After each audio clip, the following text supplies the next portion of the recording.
दोस्तों एक बार फिर से चैनल पे आपका बहुत बहुत स्वागत है। हम लोग ऑस्ट्रेलिया की स्टडी कर रहे थे। बीच में हम लोगों ने वर्ल्ड ज्योग्राफी में मैपिंग से रिलेटेड कुछ चीज़ें देखी और ऑस्ट्रेलिया में हम लोग 4 पार्ट कर चुके थे। आज हम लोग का ऑस्ट्रेलिया का पार्ट 5वां होगा, 5th पार्ट होगा। और इस 5वें पार्ट में हम लोग ऑस्ट्रेलिया के जो क्लाइमेट रीजन्स हैं, जो ऑस्ट्रेलिया के जलवायु प्रदेश हैं, इनकी हम लोग स्टडी करेंगे। और ये जनरली इससे एकेडमिक्स में, मास्टर्स में और ग्रेजुएशन में अगर आपके सिलेबस में है तो इससे नॉर्मल क्वेश्चंस आते हैं कि आपको ऑस्ट्रेलिया के अलग अलग क्लाइमेट रीजन्स के बारे में बताना होता है। क्वेश्चन इससे सिंपल आता है। तो हम लोग इस टॉपिक को आज करेंगे और कैसे आपको एक आंसर लिखना है उसके बारे में भी हम लोग चर्चा करेंगे, और साथ ही साथ कुछ इसमें बेसिक कॉन्सेप्ट्स हैं उसको भी हम लोग समझते हुए चलेंगे। तो चलिए हम लोग शुरू करते हैं। ऑस्ट्रेलिया के अगर हम लोग क्लाइमेट की बात करें तो सबसे पहले एक चीज हम यहाँ पे बता दें कि इंडिया की क्लाइमेट अगर आपको पता है, अगर हम इंडिया की बात करें मोटे तौर पे, अगर मोटे तौर पे हम इंडिया में देखें तो इंडिया में एक चीज हम सभी लोग जानते हैं कि इंडिया के मध्य से, लगभग मध्य से कर्क रेखा गुजरती है और उसका गुजरना बहुत इम्पोर्टेंट है हमारे मॉनसून के लिए। इसके बाद और इंडिया की लोकेशन में इसलिए बहुत इंपॉर्टेंट हो जाती है क्योंकि इंडिया की लोकेशन ऐसी है कि जब सूर्य उत्तरायण होता है तो कर्क रेखा पे जब लंबवत चमकता है तो उस समय इंडिया का जो लैंड मास है वो काफी ज्यादा गर्म हो जाता है। तो ये तो बात हो गई लोकेशन की और कर्क रेखा की। तो इंडिया में जिस प्रकार का हमको एक पैटर्न देखने को मिलता है कि अगर हम वर्षा के समय और अन्य मौसमों की बात ना करें, सिर्फ हम मोटे तौर पे ठंडी और गर्मी की बात करें, तो 6 महीने जब सूर्य उत्तरायण की स्थिति में होता है तो हमको इंडिया में गर्मी का मौसम देखने को मिलता है, ठीक।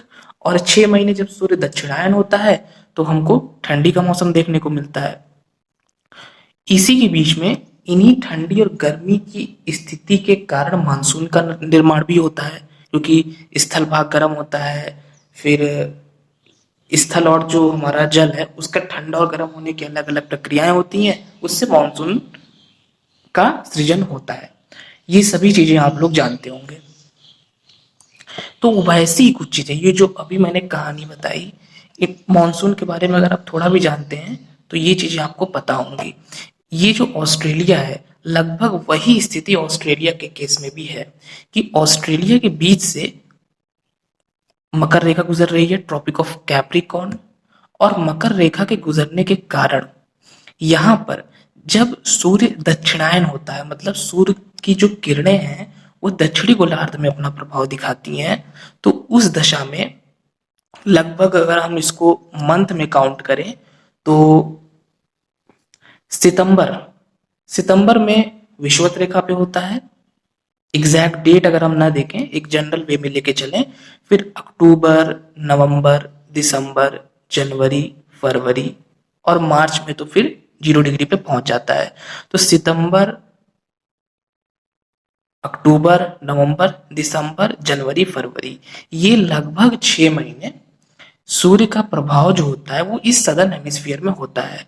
तो इन 6 महीनों में ऑस्ट्रेलिया में गर्मी पड़ती है, ऑस्ट्रेलिया के अन्य भी सदर्न हेमिस्फीयर वाले क्षेत्रों में, और ऊपर वाले एरिया में क्या पड़ेगी, ठंडी पड़ेगी। इसीलिए एक चीज आपको पता होगी कि क्रिसमस क्रिसमस जब हम लोग अपने यहाँ मनाते हैं 25 दिसंबर को, तो बहुत ज्यादा ठंडी होती है। लेकिन ऑस्ट्रेलिया में या अन्य जो सदर्न हेमिस्फीयर के देश हैं वहां पे जब क्रिसमस का समय पड़ता है तो वहां पे गर्मी का मौसम रहता है। तो ये जो सूर्य का उत्तरायण और दक्षिणायन होना, ये चीज बहुत इंपॉर्टेंट है। अगर ये कॉन्सेप्ट आपका क्लियर है तो बहुत सारे जो क्लाइमेटोलॉजी के कॉन्सेप्ट्स हैं वो आपके क्लियर रहेंगे। तो इस पे मैं कभी अलग से एक वीडियो बना दूंगा, क्योंकि बहुत सारे लोग अभी इसमें डाउट में होंगे। तो उन लोगों को हो सकता है ये बात थोड़ी सी कम समझ में आई हो जो मैं बताना चाह रहा था, लेकिन मैं जल्दी इस पे एक वीडियो बनाऊंगा। तो ये तो बात हो गई, एक बेसिक हम लोग लेके चल रहे थे कि ऑस्ट्रेलिया में क्या हमको ठंडी और गर्मी का क्या पैटर्न देखने को मिलता है। तो ठंडी गर्मी का पैटर्न यही है कि जब हमारे देश में या उत्तरी गोलार्ध के क्षेत्र में जब ठंडी पड़ती है, तो ऑस्ट्रेलिया और अन्य जो दक्षिणी गोलार्ध के क्षेत्र हैं वहां पे गर्मी होगी। और जब इन देशों में, इन क्षेत्रों में जो सदर्न हेमिस्फीयर में है वहां गर्मी रहेगी, तो हमारे जो नॉर्थ हेमिस्फीयर में इंडिया और अदर कंट्रीज है वहां ठंडी होगी। तो इसको हम लोग सिंपल उत्तरायण और दक्षिणायन से समझ सकते हैं कि जब सूर्य उत्तरायण होगा तो नॉर्दर्न हेमिस्फीयर में प्रभावी रहेगा इंडिया और अदर देशों में, और जब सूर्य दक्षिणायन होगा तो ऑस्ट्रेलिया और अदर जो इसके साथ के देश हैं वहां प्रभावी रहेगा, दक्षिणी गोलार्ध में प्रभावी रहेगा दक्षिणायन के समय में। तो ये तो बात हो गई कुछ बेसिक चीजों की। अब हम लोग रीजन्स को पढ़ते हैं। ये एक बेसिक बात हम लोगों ने की कि ऑस्ट्रेलिया में समर और विंटर का क्या हमें केस देखने को मिलता है, और उसी समर और विंटर के बीच में अन्य वर्षा इत्यादि का भी मौसम आता है। अब रीजन्स की बात करते हैं। सबसे पहले तो इसमें लॉन्ग आंसर आपको बहुत ही सिंपल लिखना होगा, बहुत ज्यादा कुछ नहीं लिखना रहता है। सबसे पहले आप एक बेसिक इंट्रोडक्शन लिखेंगे। जब आप एक बेसिक इंट्रोडक्शन लिख देंगे तो बेसिक इंट्रोडक्शन आप अपने से बना सकते हैं। हम लोग इतनी स्टडी ऑस्ट्रेलिया की ऑलरेडी कर चुके हैं कि आप बेसिक इंट्रोडक्शन 50 वर्ड्स का लिख लेंगे। इसके बाद ये 6 रीजन्स हैं। इन 6 रीजन्स के बारे में अभी जब हम लोग आगे पढ़ेंगे तो मुझे उम्मीद है कि इतना एटलीस्ट आप लोग जान लेंगे कि कम से कम 50 शब्द आप आसानी से लिख सकते हैं। तो ये 6 रीजन्स पे अगर आप 50 शब्द भी लिख लेंगे तो आपका हो जाएगा 300 शब्द, प्लस आपका एक इंट्रोडक्शन रहेगा 350। तो प्लस ये फिगर है, तो 350 से 400 शब्दों का एक बहुत ही अच्छा, एक ना बहुत कम ना बहुत ज्यादा, एक ठीक उत्तर आप लोग लिख सकते हैं और फिगर भी बना सकते हैं। तो ये तो हो गया आपका इसका आंसर लिखने का तरीका कि हर हेडिंग पे 50-50 वर्ड्स एंड एक इंट्रोडक्शन और प्लस ये फिगर। तब जाके क्लाइमेट रीजन्स का जो आपका एक पूरा नोट्स हो सकता होगा या कह सकते हैं आंसर होगा वो कंप्लीट होगा। अब हम लोग एक एक रीजन को पढ़ेंगे। पहला जो रीजन है वो है उष्ण मानसूनी प्रदेश। उष्ण मानसूनी प्रदेश का कॉन्सेप्ट समझने से पहले हम लोग इसकी लोकेशन समझ लेते हैं।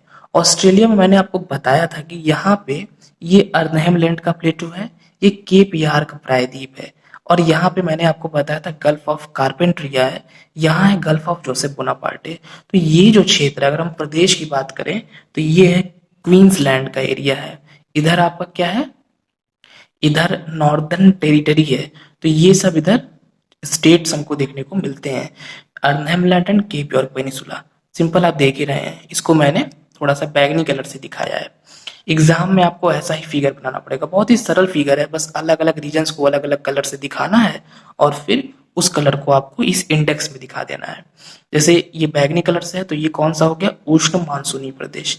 ये पूरा जो क्षेत्र है यहाँ का, ये उष्ण मानसूनी प्रदेश के अंतर्गत आता है। मतलब कि जैसा मानसून का क्लाइमेट हमको इंडिया में देखने को मिलता है उस टाइप का यहाँ पे वैसा पैटर्न, वैसा प्रतिरूप हम लोगों को यहाँ देखने को मिलता है। अब कैसे ऐसी स्थिति बनती है इसको देखते हैं। इस मैप में एक चीज आप लोग ध्यान से देखिए, इस मैप में मैं समझाऊंगा आपको ये कॉन्सेप्ट। जैसे जब ये हिस्सा, जब सूर्य दक्षिणायन हुआ और ये हिस्सा गर्म हो गया, ठीक है, अब क्या होगा, अब यहाँ से जो पहले क्या था, पहले तो सूर्य पहले तो 0 डिग्री पे था, इस हिस्से में जब था नॉर्मल स्थिति जो होती है, जो जिसको हम लोग कहते हैं विषुवत-रेखीय निम्न वायुदाब की पेटी वाला समय, तो इधर से ट्रेड आ रही थी, इधर से ट्रेड आ रही थी, सिंपल। लेकिन जब यहाँ पे पेटी शिफ्ट हो जाएगी तो पेटी के शिफ्ट होने की वजह से अब क्या होगा, इधर की ट्रेड्स को 0 डिग्री को क्रॉस करके इधर आना पड़ेगा, ठीक है, ऐसे क्रॉस करके आएंगी। जब क्रॉस करके आएंगी तो फिर उनकी दिशा भी बदलेगी 0 डिग्री को क्रॉस करने के बाद फेरल के नियम के हिसाब से, या उसको हम लोग कह सकते हैं कि कोरियोलिस फोर्स के कारण जब 0 डिग्री को क्रॉस करेंगे तो उनकी दिशा बदलेगी। 0 डिग्री को क्यों क्रॉस कर रही हैं, इसलिए क्रॉस कर रही हैं क्योंकि उनको लो प्रेशर पे जाना है। पहले तो उनको लो प्रेशर यहीं मिल जा रहा था 0 डिग्री पे या उसके आसपास, लेकिन अब लो प्रेशर चूंकि नीचे शिफ्ट हो गया है तो इनको यहाँ तक आना पड़ेगा। जब यहाँ तक आएंगी तो ये अपने साथ नमी लेते हुए आ रही हैं, तो इस हिस्से को ये प्रभावित करेंगी और यहाँ पे रेनफॉल होगी।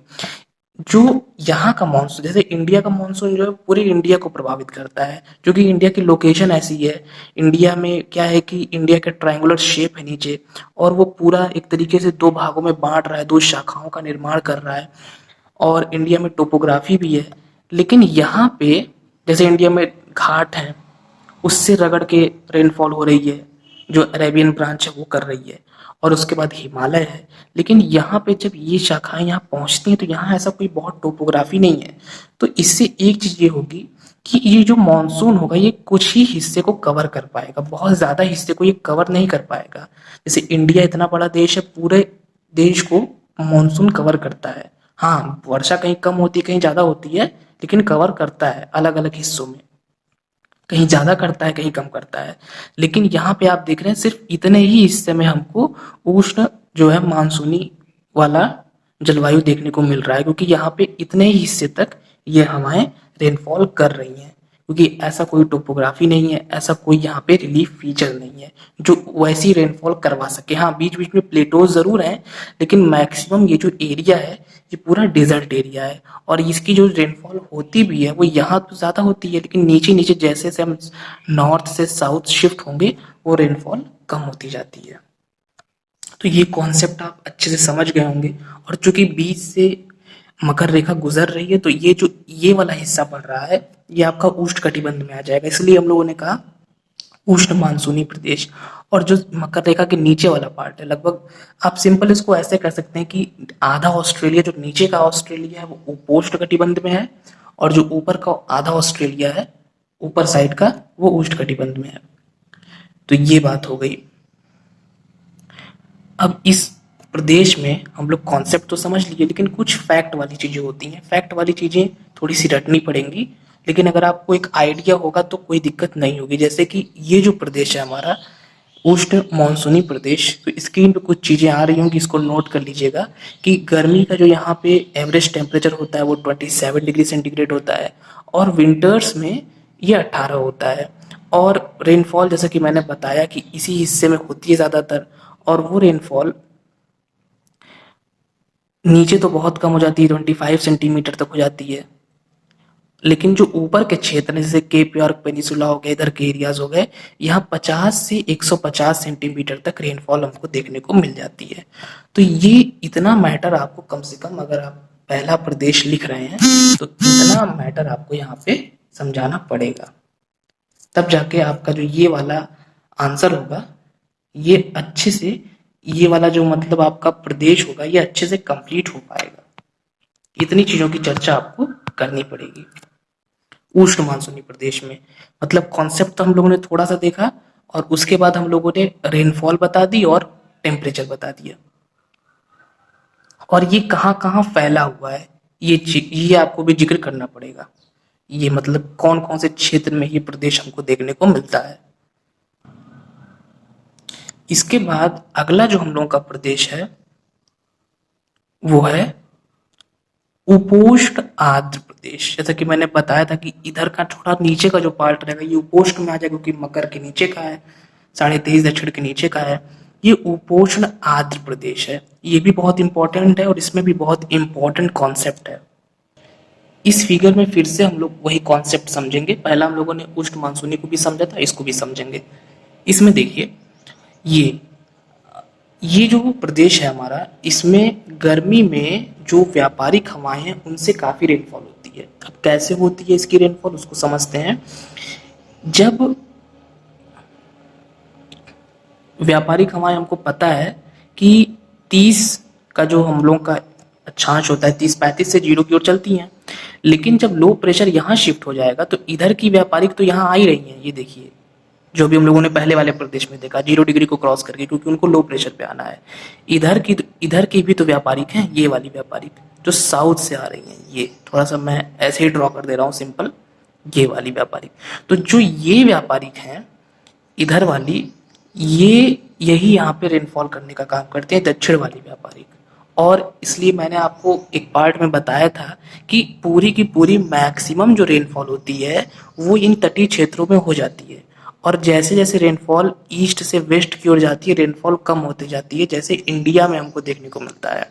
इसीलिए यहाँ पे डिजर्ट की जो स्थिति है वो और ज्यादा प्रबल हो जाती है। डिजर्ट तो यहाँ है, यहाँ पे आपकी एक कोल्ड करंट भी प्रवाहित होती है, लेकिन यहाँ पे हवाओं का वर्षा करना भी इस डिजर्ट को बनने में एक बहुत बड़ी भूमिका निभाता है, क्योंकि जब रेनफॉल यहाँ तक पहुंच ही नहीं पाती है तो यहाँ डिजर्ट और ज्यादा रिजल्ट वाली विशेषताएं और प्रभावी हो जाती हैं। तो ये जो दक्षिण की व्यापारिक हवाएं हैं ये ग्रीष्म ऋतु में यहाँ पे रेनफॉल करती हैं। ग्रीष्म ऋतु में क्या, जब नॉर्मल कंडीशन होगी तो भी, जब थोड़ा सूर्य ऊपर होगा तो भी यहाँ से व्यापारिक हवाएं तो चलेंगी ही चलेंगी। तो ये जो व्यापारिक हवाएं हैं ये यहाँ पे रेनफॉल करने में एक बड़ी भूमिका निभाती हैं। तो जो विंड का पैटर्न होता है, व्यापारिक हवाएं, पछुआ हवाएं, ये हवाओं के बारे में आपको, हवाएं चलती कैसे हैं ये चीज आपको जरूर पता होनी चाहिए। कभी हम लोग क्लाइमेटोलॉजी में बात कर लेंगे इस पे, लेकिन ये बहुत ही सिंपल सा कॉन्सेप्ट है। तो हम लोगों ने इसको भी देख लिया कि कैसे यहाँ से साउथ से, जब गर्मी में जब यहाँ पे लो प्रेशर की बेल्ट आ चुकी होती है ऑस्ट्रेलिया के क्षेत्र में, तो क्या होता है, साउथ से क्या हो रहा है, साउथ से ट्रेड आ रही है, ट्रेड विंड्स, और वो यहीं तक आ रही है क्योंकि उनको तो लो प्रेशर अब यहीं नीचे ही मिल चुका है। पहले क्या था, पहले लो प्रेशर की तलाश में उनको जीरो तक जाना पड़ता था, लेकिन अब नीचे ही लो प्रेशर हो गया है। तो क्या होगा, उस स्थिति में यहाँ आएंगी और सबसे बड़ी भूमिका यहाँ पे निभाती है ग्रेट डिवाइडिंग रेंज, उससे टकराती हैं और रेनफॉल होती है। तो ये इस प्रदेश का एक बहुत ही ज़्यादा इम्पोर्टेंट पॉइंट है। और जहाँ तक बात करें तो 100 से 200 सेंटीमीटर तक की रेनफॉल हमें कोस्टल एरियाज में देखने को मिलती है। और जैसे जैसे हम लोग अंदर जाएंगे वैसे वैसे हमको यहाँ पे रेनफॉल में कमी देखने को मिलेगी। इसीलिए जो बड़े बड़े शहर हैं जैसे सिडनी हो गया, कैनबरा हो गया, आपका एडिलेड हो गया, मेलबर्न हो गया, ये सब इधर ही है। जो यहाँ पे, यहाँ से अगर हम देखें इस हिस्से में, ये कोस्टल हिस्से में ही बड़े बड़े शहर हमको ऑस्ट्रेलिया के देखने को मिलते हैं। ब्रिस्बेन, सिडनी, कैनबरा, या तो कोस्टल में या कोस्टल के पास में है, बहुत ज़्यादा अंदर नहीं है। बाकी इस हिस्से में कम ही शहर है, एक पर्थ ही है जो फेमस है, बाकी तो पूरा का पूरा यहाँ पे डिजर्टी एरिया हमको देखने को मिलता है। और इस हिस्से में जो हम लोग का कुपोषण आर्द्र प्रदेश था, इसमें अगर हम लोग तापमान की बात करें तो अपने समर्स में 25 एवरेज और विंटर्स में हमको 10 डिग्री सेंटीग्रेड तक एवरेज टेम्परेचर देखने को मिलता है। और चूंकि कोस्टल एरिया है तो बहुत ज़्यादा डिफरेंस हमको नहीं देखने को मिलता क्योंकि समुद्र अपना प्रभाव यहाँ पे दिखाता है। तो हम लोग के दो प्रदेश हो गए, हम लोग अच्छे से कॉन्सेप्ट समझते हुए चल रहे हैं।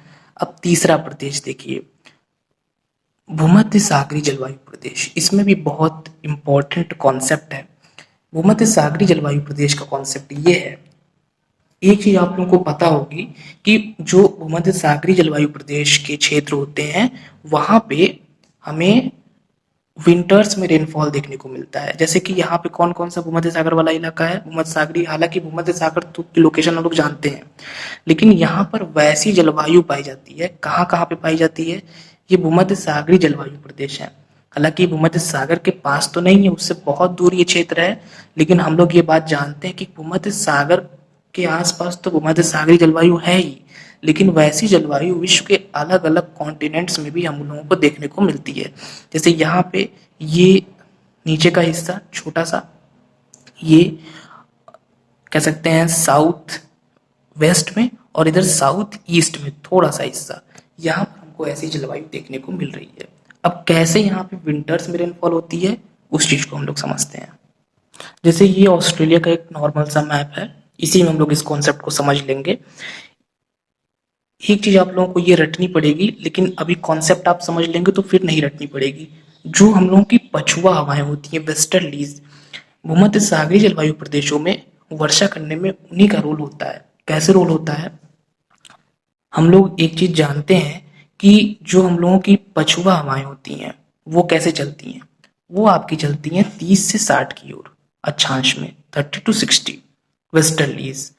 अब क्या होगा कि यहाँ पे ये तो 23.5 है और नीचे कहीं ना कहीं ये 23.5 है, मान लीजिए नीचे यहाँ पे 30 होगा और नीचे बहुत 60 होगा।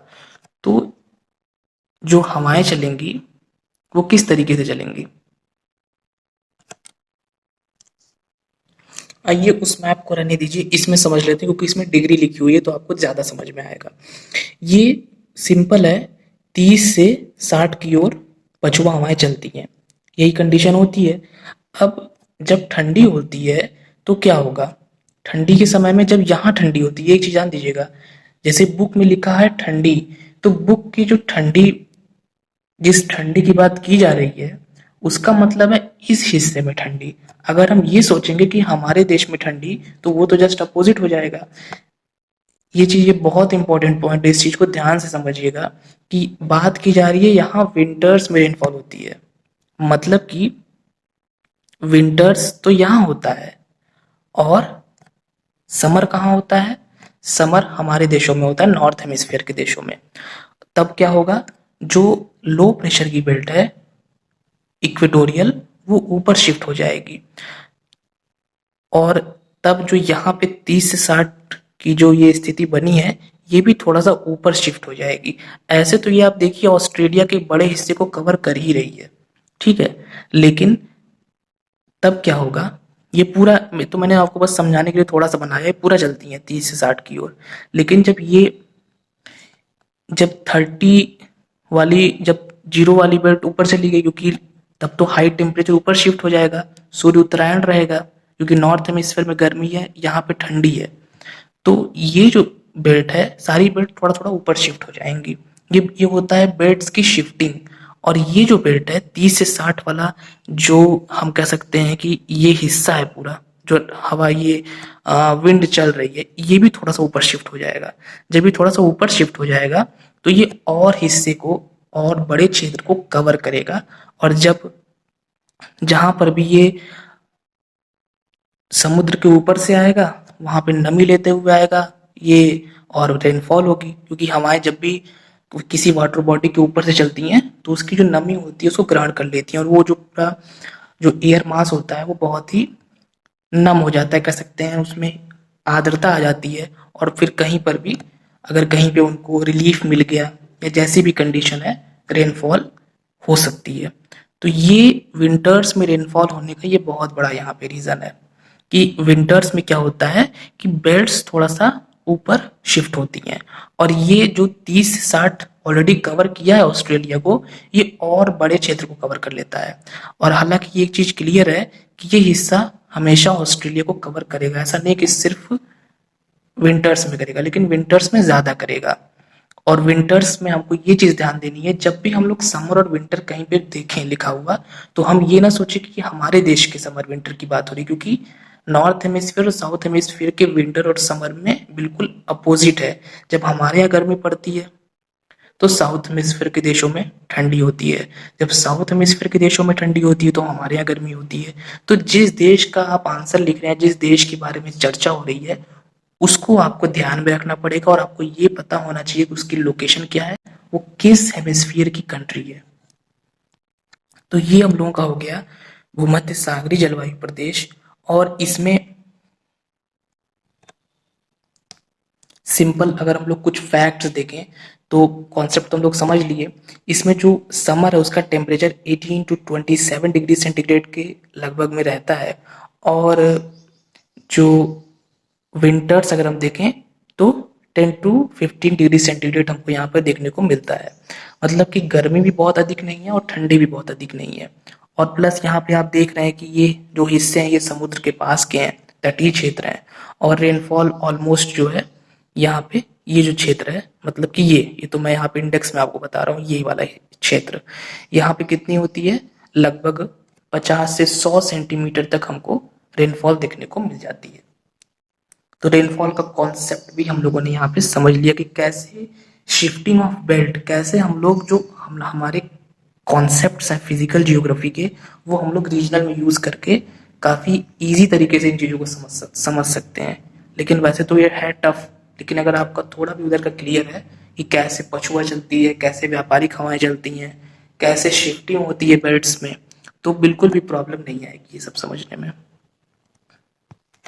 अब अगला हम लोग का समुद्री पश्चिमी तटीय जलवायु प्रदेश। ये अगर हम लोग ध्यान से देखें तो ऑस्ट्रेलिया में बहुत थोड़े से क्षेत्र में है। ये तस्मानिया है, और ये विक्टोरिया का बहुत ही नीचे का पार्ट है, विक्टोरिया स्टेट का जो प्रांत है ऑस्ट्रेलिया का। तो इसमें जो अभी हम लोग देख रहे थे 30 to 60 में वेस्टर्लीज चलती हैं, तो लगभग वही वाला एरिया ये भी है। तो यहाँ पर भी उन्हीं से हमको रेनफॉल देखने को मिल जाती है। और इसकी जो विशेषताएं हैं, जो इसकी अगर हम लोग टेम्परेचर देखें तो यहाँ पे जो रेनफॉल है वो यही वाली है, वो मध्य सागर वाली, लगभग 50 से 150 के आसपास रेनफॉल होती है। और समर का जो टेम्परेचर है यहाँ पे एवरेज वो 15 डिग्री सेंटीग्रेड और विंटर्स का 5 के आसपास हमको देखने को मिलता है। तो ऑलमोस्ट जो इसका कॉन्सेप्ट है वो अलग से हम लोग को बहुत समझने की जरूरत नहीं है, क्योंकि अभी जो हम लोगों ने देखा कि यहाँ पे इस 30 से 60 में पछुआ हवाएं चल रही थी, तो ये जो हिस्से थे भूमध्य सागरीय जलवायु प्रदेश वाले वो इसमें आते हैं, और इन्हीं पछुआ हवाओं से विंटर्स में यहाँ पे रेनफॉल होती है। और हमेशा विंटर्स में ही नहीं, और भी समय में हवाएं तो यहाँ रहती ही हैं, बस ये विंटर में क्या होता है और हिस्से को कवर कर लेती हैं, क्योंकि बेल्ट जो है थोड़ा सा ऊपर शिफ्ट हो जाती है। जो अभी इतना हिस्सा है वो हो सकता है इतना हो जाए,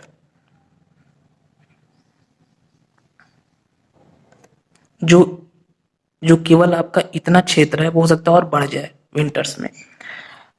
जो हम लोगों का यहाँ पे थोड़ा सा तस्मानिया में और थोड़ा सा नीचे समुद्री पश्चिमी तटीय जलवायु प्रदेश है, वो भी तो इसी में आ रहा है। तो जब वो भी इसमें आ रहा है तो पछुआ हवाओं से वहां पे भी हमको रेनफॉल देखने को मिलती है। तो इसमें हम लोग जो फोर्थ वाला हम लोग का रीजन था, इसमें टेम्परेचर, एवरेज टेम्परेचर, रेनफॉल, ये सब हम लोग देख ही लिए। अब बात आती है लास्ट के दो रीजन्स की, अर्ध शुष्क प्रदेश और शुष्क प्रदेश। ये डिजर्ट और सेमी डिजर्ट, या कह सकते हैं एरिड और सेमी एरिड, इसको हम लोग एक ही में समझते हैं। सबसे पहले तो हम लोग यहाँ पे समझ लेते हैं कि डिजर्ट का फॉर्मेशन कैसे हुआ। तो वो ऑलरेडी हम लोग अभी देखे भी थे जब हम लोग ऊपर के रीजन्स पढ़ रहे थे, और स्टार्टिंग के वीडियोस में भी ये डिस्कस हम लोग कर चुके हैं कि यहाँ पे एक करंट का फ्लो होता है। ऑस्ट्रेलिया का जो वेस्ट वाला क्षेत्र है, इसको हम लोग बोलते हैं वेस्टर्न ऑस्ट्रेलियन कोल्ड करंट, पश्चिमी ऑस्ट्रेलिया की ठंडी धारा। तो जो ये कोल्ड करंट है, ये इस डिजर्ट के फॉर्मेशन में एक बहुत बड़ी भूमिका निभाती है, क्योंकि यहाँ पे कोल्ड करंट के होने से इवापोरेशन नहीं होगा और फिर रेनफॉल में कमी आएगी या रेनफॉल नहीं होगी। तो ये तो एक बहुत बड़ा फैक्टर है ही। लेकिन उसके अलावा यहाँ पे अभी हम लोग देख रहे थे कि यहाँ पे कोई ऐसा रिलीफ फीचर नहीं है। तो जो जैसे हम लोगों ने उपोष्ण आंध्र प्रदेश वाले में देखा कि यहाँ से जो हवाएं जा रही हैं वो यहाँ ग्रेट डिवाइडिंग रेंज से टकराती हैं और पूरी की पूरी रेनफॉल यहीं हो जाती है, और इधर की ओर रेनफॉल नहीं होती है, होती भी है तो कम होती जाती है। और इसके पहले अदर जो हम लोग रीजन्स पढ़े वहां पे भी हम लोग ने देखा, जैसे समुद्री पश्चिमी तटीय वाले में और भूमध्य सागरीय वाले में, कि यहाँ भी विंड्स तो आ रही हैं ऐसे ऐसे, देखिए 30 to 60 वाले क्षेत्र में पछुआ हवाएं। और इधर व्यापारिक हम लोग देखे थे, उपोष्ण आर्द्र वाले में व्यापारिक, और तीसरे और चौथे वाले में वेस्टर्लीज या पछुआ। तो विंड्स तो आ रही हैं नमी लेके, लेकिन यहाँ पे ऐसा कोई टोपोग्राफी भी नहीं है जो उन विंड के लिए बैरियर का काम करे और रेनफॉल करे। तो इस सभी कारणों की वजह से, एक तो बैरियर कोई नहीं है, इसलिए विंड आ रही है तो वो टकरा के वर्षा नहीं कर पा रही है। दूसरा, विंड दूसरे साइड वर्षा तो कर रही है, लेकिन यहाँ तक पहुंचते पहुंचते वर्षा कम होती जा रही है। और फिर इधर आपका कोल्ड करंट है ही, और ऊपर से ये जो 30 वाला जो अक्षांश है यहाँ पे, जो 30-35 वाला जो क्षेत्र होता है वो उपोष्ण उच्च वायुदाब का क्षेत्र होता है, हाई प्रेशर का क्षेत्र होता है। तो वहां पे क्या होता है, वहां पे हवाएं उतरती हैं। तो ये सब जो अलग अलग हमारे फैक्टर्स हैं, जैसे उच्च वायुदाब का क्षेत्र होना, इसके बाद कोई बैरियर ना होना, कोई रिलीफ फीचर ऐसा ना होना विंड्स के मार्ग में, और विंड के मार्ग में अगर रिलीफ है भी जैसे ग्रेट डिवाइडिंग रेंज, तो वो रिलीफ से टकरा के पहले ही रेनफॉल कर दे रही है। और इधर की जो विंड्स हैं इनको कोई रिलीफ वैसे मिल नहीं रही है। और यहाँ पे कोल्ड करंट पहले से हम लोग चर्चा कर ही चुके हैं, मैंने बताया ही आपको कि यहाँ पे पश्चिमी ऑस्ट्रेलिया की ठंडी धारा है। तो ये सारे के सारे जो फैक्टर्स हैं, ये इस डिजर्ट के फॉर्मेशन में अपनी बड़ी भूमिका निभाते हैं।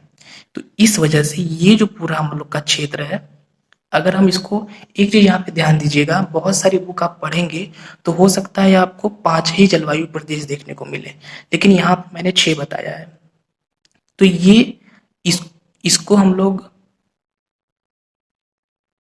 एक में भी कर सकते हैं कि ये पूरा का पूरा एक जलवायु प्रदेश है, शुष्क जलवायु प्रदेश, या एक चीज होती है कि जैसे अब ऐसा तो है नहीं कि यहाँ पे मान लीजिए प्लेन होगा, अचानक से डिजर्ट शुरू हो जाएगा झटके से, ऐसा तो होता नहीं है। धीरे धीरे डिजर्ट की विशेषताएं आना शुरू होती हैं। तो ये हिस्सा जो डार्क येलो में है ये तो बिल्कुल डिजर्ट है, मतलब टोटल डिजर्ट। लेकिन जो थोड़ा हल्का येलो है दिखाया गया है, ये डिजर्ट तो है लेकिन थोड़ा सा उससे कम शुष्क है, अर्ध शुष्क है ये। बाकी वैसे ओवरऑल ये दोनों ही हिस्से डिजर्ट में ही आएंगे। तो यहाँ पे अगर मान लीजिए आपके पास समय कम है तो आप शुष्क प्रदेश हेडिंग डाल के आप दोनों को एक में ही कर सकते हैं, और बहुत सारी बुक में ऐसे दिया भी होगा।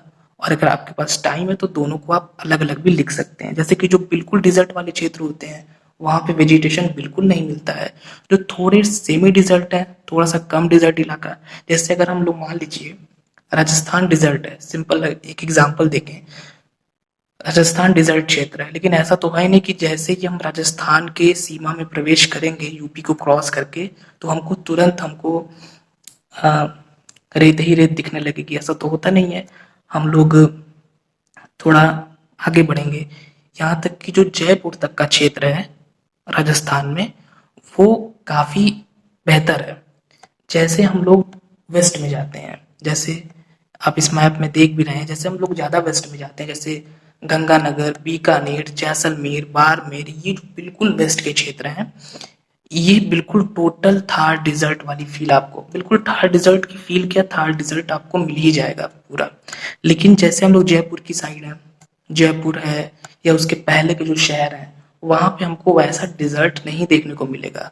तो हम लोग इसको इंडिया के कॉन्टेक्स्ट में भी समझ सकते हैं कि जो राजस्थान के ईस्ट के शहर हैं वो ज्यादातर सेमी डिजर्ट वाले क्षेत्र में है, और राजस्थान के जो वेस्ट वाले सिटीज हैं वो सब total pure dessert.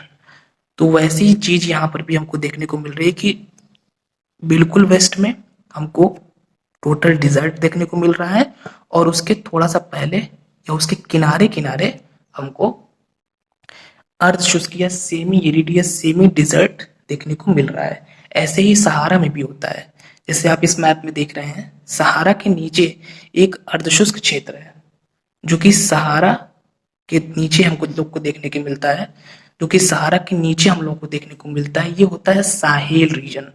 Sahel region कैसा है? सहारा तो बिल्कुल डिजर्ट है, साहेल थोड़ा सा अर्धशुष्क टाइप का है।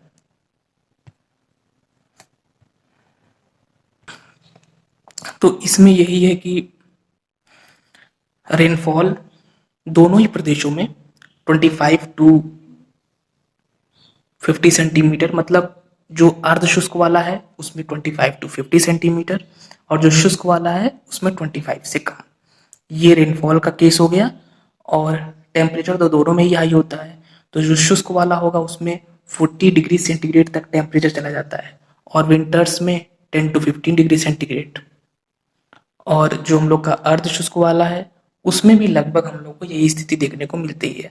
अर्ध शुष्क वाला ऐसा नहीं होता कि बहुत ही चेंज होता है, सिर्फ वेजिटेशन और कुछ चीजों में थोड़ा सा ये इस वाले से कम शुष्क होता है, बाकी तापमान यहाँ भी बहुत अधिक होता है, यहाँ तो अधिक होता ही है। तो रेनफॉल जैसा कि मैंने बताया कि जो अर्ध शुष्क वाले हैं उनमें 25 टू 50, और ये शुष्क वाले 25 से कम, कहीं कहीं 10 से भी कम हो जाती है सेंटीमीटर में। और टेम्परेचर मैक्सिमम 40 तक चला जाता है दोनों में, और विंटर्स में 10 टू 15 डिग्री सेंटीग्रेड। तो दोस्तों ये तो स्टडी हो गई हम लोगों की ऑस्ट्रेलिया के क्लाइमेट रीजन्स की विद कॉन्सेप्ट। अब इसमें अगला जो पार्ट होगा वो हम लोग देखेंगे ऑस्ट्रेलिया का वेजिटेशन, प्राकृतिक वनस्पति ऑस्ट्रेलिया की, जो कि एक इम्पॉर्टेंट है, क्योंकि ये जब आप आंसर लिखेंगे तो इसमें एक आप काम कर सकते हैं। अगर आपको आंसर बहुत अच्छा लिखना है और आपके पास टाइम भी है तो आप, जैसे आपको मान लीजिए कोई असाइनमेंट मिला, इस पे समय आपके पास भरपूर है, तो आप ये कर सकते हैं कि जो हम लोगों का क्लाइमेट रीजन होता है और जो वेजिटेशन होता है ये दोनों एक दूसरे से जुड़ी हुई चीजें हैं। तो आप अगर मान लीजिए ऑस्ट्रेलिया के किसी रीजन की क्लाइमेट बता रहे हैं तो उसकी आप वहां पे वेजिटेशन भी बता सकते हैं। उससे क्या होगा, आपको कंटेंट भी मिल जाएगा थोड़ा और लिखने के लिए, प्लस आपका आंसर भी अच्छा हो जाएगा। जैसे कि अब शुष्क प्रदेश आपने बता दिया पूरा, तो आप इसमें कुछ लाइनें ऐड कर सकते हैं कि यहाँ पे कौन कौन से डिजर्ट की वेजिटेशन हमको देखने को मिलती है। जैसे कि आपने मानसूनी प्रदेश बता दिया, तो कॉन्सेप्ट और बाकी बातें करने के बाद आप ये इसमें ऐड कर सकते हैं कि कौन कौन सी मानसून की वेजिटेशन हम लोग को देखने को मिलती हैं। उसी तरीके से कौन कौन सी हमको मेडिटेरेनियन एरिया की वेजिटेशन हम लोगों को यहाँ पे देखने को मिलती है। तो ये वेजिटेशन जब भी आप लोग या तो वेजिटेशन लिखें तो क्लाइमेट वाले एस्पेक्ट को थोड़ा सा ऐड करें, और अगर क्लाइमेट लिखें तो थोड़ा सा वेजिटेशन वाले एस्पेक्ट को ऐड करें। तो जब भी क्लाइमेट और वेजिटेशन पे क्वेश्चन आता है, अगर एक मिला के नहीं आ रहा है, वैसे क्वेश्चन अलग अलग ही आता है, तो दोनों को आप कंबाइन करके जब लिखेंगे तो जो आपका आंसर तैयार होगा वो काफी अच्छा तैयार होगा इस पे। तो अब हम लोग नेक्स्ट पार्ट में मिलेंगे, पार्ट 6 में, और उसमें हम लोग बात करेंगे ऑस्ट्रेलिया के वेजिटेशन की। फिलहाल इस पार्ट में इतना ही। Thank you friends.